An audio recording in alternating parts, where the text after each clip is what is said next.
ঘৰত একদম হাঁহ কুকুৰা মুৰ্গী বাহিৰত একদম থ'ব দেই, ভিতৰৰ নথ'ব। ইয়াত মানে মুৰ্গী এটা সদায় ঘৰতে ডিম পাৰে বুলি পাচি পাৰি দিছিলে।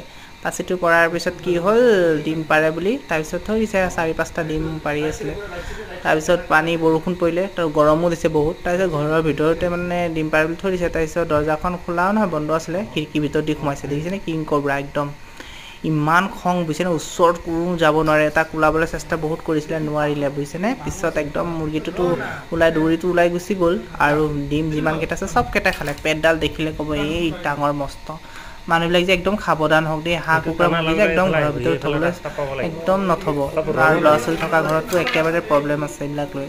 বিশ্বাস নকৰিব, এনেকুৱা শব্দ ন, ওচৰত যাব পৰা নাই। দেখিছে কেনেকুৱা ফোন পাতি আছে, আৰু মানে ওচৰত দেখিলে মানে ভয় লগা হৈ গৈছে। মই ৰাতিৰ ভৰটো শুব পৰা নাই ভয়তে, এনেকুৱা ফচ কৰিছে যে বুজিছেনে, ইমান ভয় লগা হৈ গৈছে। ঠিক আছে দেই, আপোনালোকে একদম সাৱধান হ'ব, একদম সাৱধান।